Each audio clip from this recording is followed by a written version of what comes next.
Well, hey everybody, I'm John Retlin with a real honest rant about the booking of the AEW women's division. We've had 5 pay-per-views and multiple weeks of TV on TNT and also their program AEW Dark on their YouTube channel. Why are the women not being featured better? That is something that I think really needs to be asked right at the beginning of this video. It's actually quite frankly embarrassing because if you go all the way back to one of the press conferences, just to backtrack here a little bit, when they were announcing talent acquisitions, and I actually watched some of this later. I watched a little bit at work, but I watched it a little bit later, like after it had aired live. And I noticed they talked about getting women from Japan and the UK, and they talked about working with these other promotions and paying the women similar to the men. I don't know if that's the case, though. The women should be getting paid well because they're putting their bodies on the line just as much as any of the men are, and hopefully that is something they're coming through on because Brandy did talk about that, and hopefully Tony Khan is paying them well because he's paying a lot of other talents a lot of money to do a lot less work, and the women are out there busting their asses. But anyway, just, hearing all that and getting that buzz and everything, they talked about all the women, and I'm just going to go through the women really, really quickly on this roster. You have the current champion, Riho. Now, I'll come back to her in a bit, but you have the current champion, Riho. You have Allie, who is an Impact and, did pretty well there and is now here. You had Awesome Kong, legend as far as, just being a big monster heel and stuff like that. Bea Priestley, she's had a bit of, a reputation for being a little tough to work with or whatever, but she does have her fans as well. You then have Brandy Rhodes, that I don't really count as a wrestler because Brandy Rhodes really can't wrestle all that well, but she's the chief brandy officer. Britt Baker, she's Dr. Britt Baker. She's a dentist, in case you didn't know that. Emi Sakura, Hikaru Shida. I like Hikaru Shida. I think she's got a bright future as far as being exposed to American audiences more. Leva Bates, the librarian. Nyla Rose, the native beast. This is the one I want to focus on specifically, just for a second. Nyla Rose got... One, I was happy to see that they signed her. I had never heard of her before. I'm just saying that right off the bat. Never heard of her. But when I saw her, I was like, holy crap. Striking look. Powerful. This is a big monster heel or, eventually monster babyface you could build around. Have to start her as a heel, obviously. But you hear her backstory. Transgender woman. Okay, cool. AEW is taking these steps forward. They're doing some good stuff here, and this is a good start. They had, they championed her. They talked about her and everything, and she is one that I think that they should be booking a whole lot better. There are times where they booked her decently, and then there are times where they just had her lose, in the goofiest ways and stuff like that, despite being this big monster heel with this big striking look that they should be building around. If they want to claim that they're pushing for change and they're trying to change the world, at least try something other than what they've been doing with Nyla Rose. Now, in recent weeks, they've done better. I do give them credit for that, but she's one in particular, and you can keep your, oh, she's a guy comments to yourself. Keep them off, off the comments here in this. I mean, you can have your opinions on any of the wrestling ability or lack thereof of these women. You can feel that way however you want. If you want to be transphobic, stay the fuck off my comment box, please. Just keep them away. Keep those thoughts to yourself or change like I did, because I used to be that way also, guys, and it's just poisonous, and all it's going to do is rot your mind. But anyway, Nyla Rose is somebody, sure, is she green as far as, being somebody for American audiences, as far as a big, media market and everything, or media market seeing her? Sure. You can work on that. And she did an interview, I believe, on AEW Dark, where actually was a pretty damn good interview. She's somebody you can build around. You have Penelope Ford, the bad girl. She is somebody that I just knew as a valet, but I will say, having seen a little bit of her work, she has improved in the ring. She is somebody that they could use pretty well. Sadie Gibbs, she had a video package at, I believe, Double or Nothing, something like that, and didn't show up until, I believe, All Out, if I recall correctly. And she is somebody. Striking look, powerful. She is a person that could be at the forefront of this division.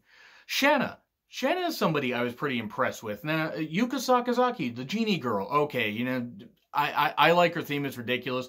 She doesn't have to ever be champion, but she's fun, peppy, and everything, and you can use her in some fun matches.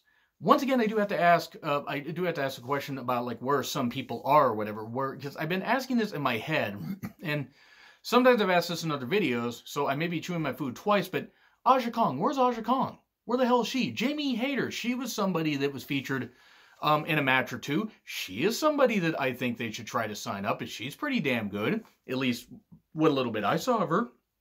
And Mercedes Martinez, why hasn't she been signed? Why hasn't, like, you know, they had ODB in the All Out, you know, Battle Royal. Why is she not signed?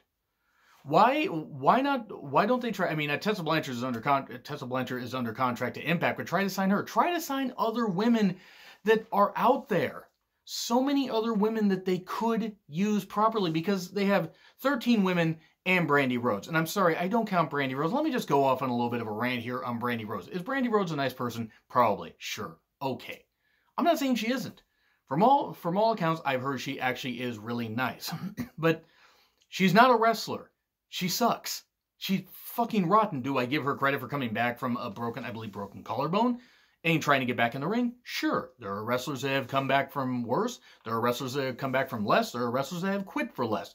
So credit to her for working through that. But when you aren't any good at anything, you don't fucking do something. In that match, she had a match with Allie that probably scarred me for life. Because Allie is somebody that can work with really experienced people or people on her level and can actually have a good match. But when you're working with somebody that isn't very goddamn good Lord, that match was atrocious. And just Brandy she's fine as a manager. But that brings me to something I'm going to talk about with Awesome Kong. So that's the women's division right there. So before I talk about Awesome Kong, the NXT women's division has 15 women that are just listed on the roster page alone. And there's probably like 5 or 6 others. So they have over 20 women. I'm not saying that AEW needs to sign every single woman out there and do absolutely everything and just throw these women in random 6-woman tags and do that kind of stuff and do the same thing we accuse WWE of. But they talked about change with this division and talking about, like, you know, wanting to change the world, wanting to show that women's wrestling can be this grand, you know, this grandiose, like, epic thing where the women are seen just equal to the men. And that's great, because women's wrestling often, even at the indie shows I've been to, they have had women's matches. The women's matches have been equal to or even better than the men's matches that have been on the shows. And those are just on the indies. This is on a worldwide platform with a billionaire or multimillionaire, whatever, the son of a billionaire, who has a bunch of money that wants to invest in this. And they have some good women here. I do want to, however, focus on the current champion, Riho. I like Riho and think Riho has some ability. I've actually seen some of Riho's matches before AEW. She is good for the Japanese market. Is she a likable person? Yes. Does she have some good moves? Yes. She is agile. She is quick. She isn't champion material. She shouldn't have been the first champion. And here's why she shouldn't have been the first champion. There's nothing wrong at all with trying to appeal to the Japanese market if they're working with Stardom or they're working with Joshi Pro Wrestling or whatever promotions are over there. There's too many. I'm sorry. I can't keep track of them all. I do apologize for that. I'm not as in tune with Riho's backstory as anyone else. I know her and Kenny Omega go way back. So I'm sure that there was probably a little bit of, like, pushing from Omega to, like, hey, she's really good, you should make her the champion. And since they're paying Omega probably too much damn money to be have a positive or to have an influence in the company, they decided to make one of his friends the champion. Now, whether she was ready or not, and I don't think she was ready. Booking this, when Riho beat Nyla Rose, that bothered me. And here's why it bothered me. It's nothing against Riho, who, again, I am a fan of. Has a great theme. She does have some good work. There's size difference. There's believability. And then there's like this, like, okay, you want to push Nyla Rose as a beast and you're going to have Riho beat her. It wasn't believable. The first time that they did it, where it was like a 3-way and it was Riho, Yuka Sakazaki, and Nyla Rose, and you had Nyla do some incredible moves and then she got beat by a roll-up. Okay, you do that once, fine. Fine. You want to try to make Riho your Gail Kim, and that's essentially what they were trying to do. I'm figuring they're going to try to build Riho and Nyla Rose like they did Gail Kim and Awesome Kong. Then they had a chance to right the wrong and have Nyla Rose be the first women's champion. Whether she was green or not, it would have been different. It would have set the trend. They didn't do that. Now, I'm glad that Nyla seems to be taking it in stride and is working her way back up and doing some, good stuff and is having some great performances. But the problem is they're also on AEW Dark. Like, she had a tag match at one point where it was her and Leva Bates, and Leva Bates didn't get tagged in. It was against Big Swole and shit, I don't remember who else it was. But the whole point is, and I really feel bad for Shazza McKenzie. Sorry, I knew the name Why don't they say Chaz McKenzie, by the way? She seems to have a pretty good look and seems to have a good fan base. Big Swole. Why the hell not? Because they don't have, they have Awesome Kong, who's African American. They have Brandy Rhodes, who I assume is mixed. I don't know her background, but, you know, regardless, they're trying to have different races and stuff like that. Okay, cool. Nyla Rose, a native beast. Have Big Swole. She's somebody that the crowd seem to be behind. They have some Japanese women, but they have this mix and this hodgepodge, and they went with Riho, who, I'm sorry, just isn't champion material yet. Building her is one thing. She was kept kind of strong and hitting roll-ups out now were the dreaded roll-up, and that made sense beating other women of her size or even women a little bit bigger. But maybe even if you take Nyla Rose out of it, feel she's too green. Okay, cool. Why not Britt Baker? They were building her, or they were building around her, seemingly. They were keeping her strong, and she didn't, she didn't win the championship, and she seemed to be the one that they were going for. Maybe they didn't want to go with an American star. Again, maybe they wanted to appeal to the Japanese crowd. That's fine. You want to try to reach all these markets, that's good, but you have to build it properly as well. So let's take a look, by the way, as an example, let's take a look at like other women they have backstage. I think they have that Alicia Atout. She does interviews. They have Jennifer Sturger. They have Dasha Gonzalez, who was Dasha Fuentes in WWE. She does some stuff with Tony Schiavone and does some Spanish commentary stuff as well. They have referee Aubrey Edwards. And Aubrey's great. She's awesome. If you haven't gotten a chance to meet her, if you do go to an AEW show, meet her. If you get a chance to meet her, please do. She is absolutely awesome. There's a good mix of women here. I'm not trying to say any of that.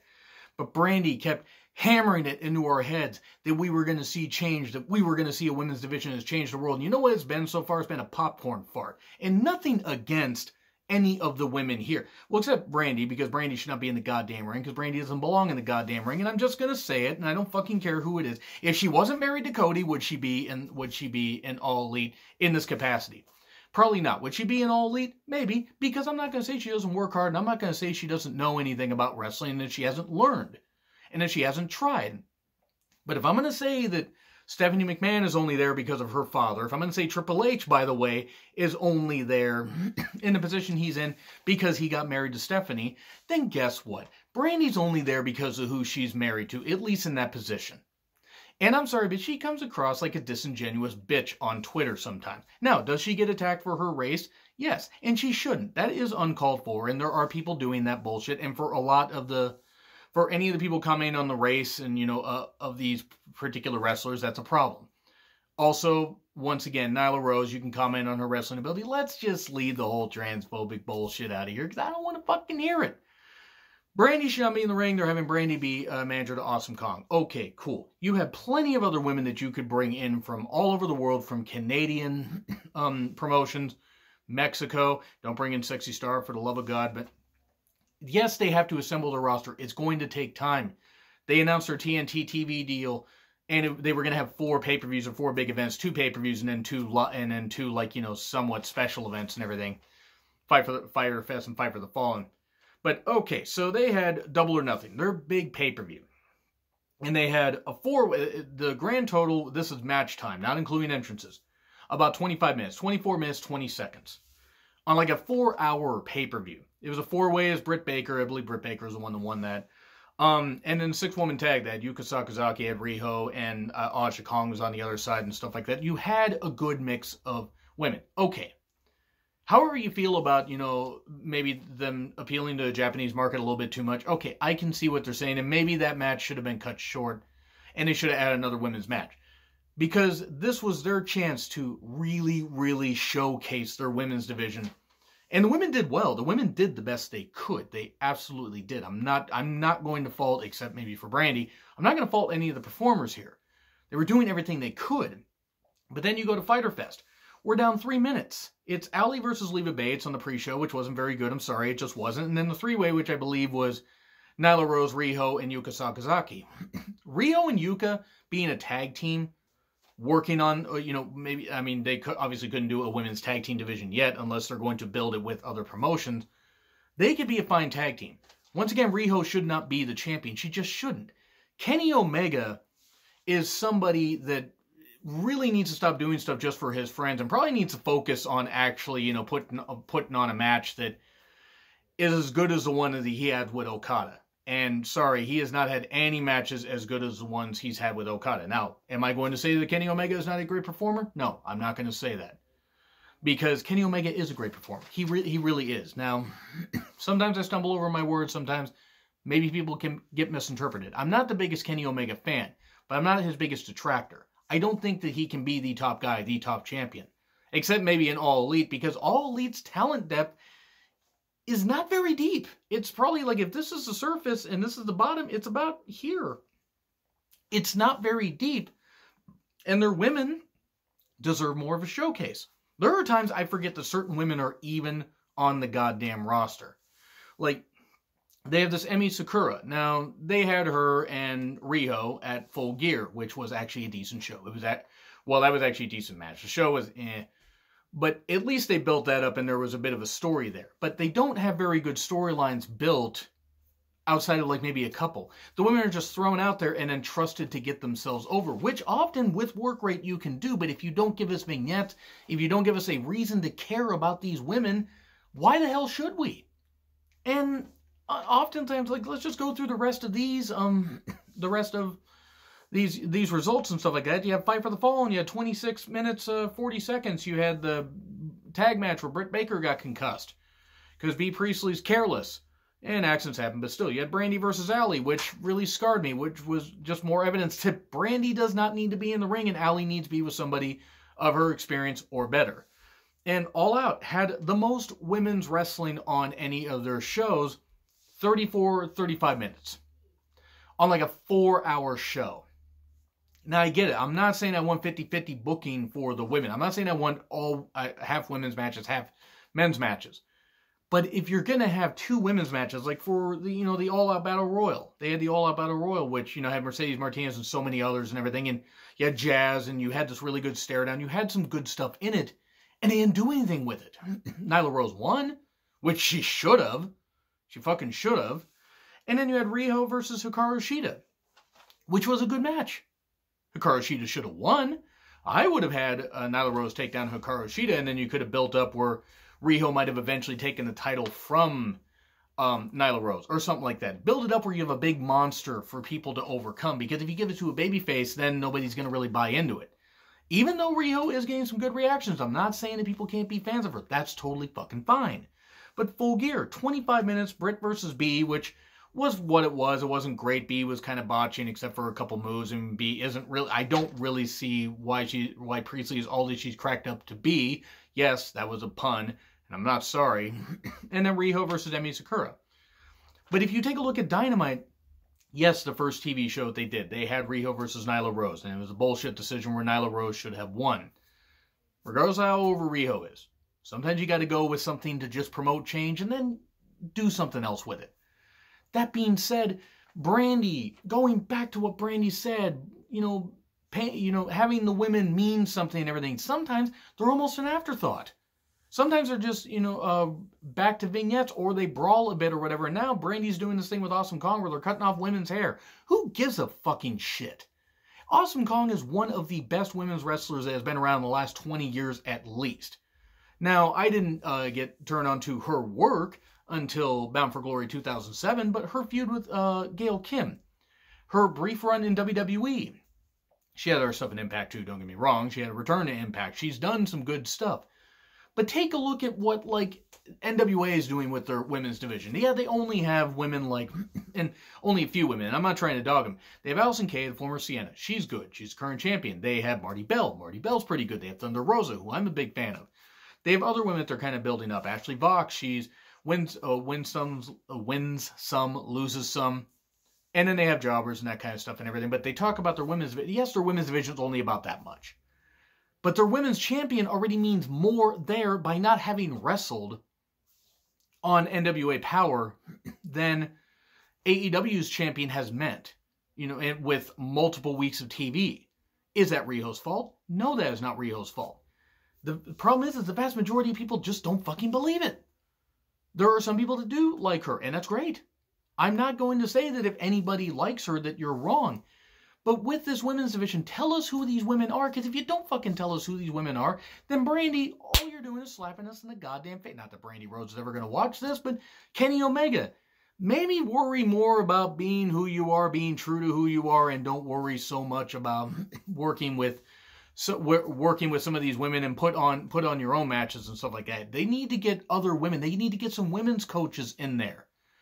Get Victoria in there. Victoria could work with, I know Victoria's going to be retiring soon, but AEW should hire her. She's got a wealth of experience. She could work with a lot of these women.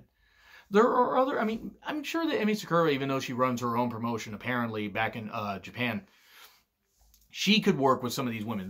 If you're going to have a mix and you're going to say that your women's division is going to change the world and going to do all this stuff, great. The problem is the AEW women's division essentially means nothing. Not for a lack of talent, but for a lack of direction. Why are these women fighting? Who are these women? I don't know who these fucking women are. Nobody knows who these fucking women are. Outside of a few niche groups, we shouldn't have to watch Being the Elite to know who some of these women are. We shouldn't have to watch, go out and seek everything and like do all this stuff. AEW needs to not treat their audience like idiots, but hey, some fans may know who these women from Joshi Pro Wrestling are, or these Joshi women, or women like Pete Priestley, or, Awesome Kongs, and no name, but Nyla Rose, Penelope Ford, Sadie Gibbs, Shanna, signed Jamie Hayter, by the way, once again. But tell us who these women are. Don't just have commentary explain it. You have enough time where not every match needs to be like 40 fucking minutes. And I'm not talking the women's matches. I'm talking some of the matches on TV could be cut down by a few minutes, and you could dedicate at least 30 to 35% of your show to the women, build them up, and do some stuff like that. Yeah, now, yes, you could have some vignettes and have some interviews on AEW Dark. You should utilize both programs to build your women's division. We already know the tag team division is pretty stacked outside of a couple teams. We already know, but the main event scene is kind of thin. Not even a mid-card scene. And I'm talking for the men. Yes, the men are going to be the ones that a good amount of fans know.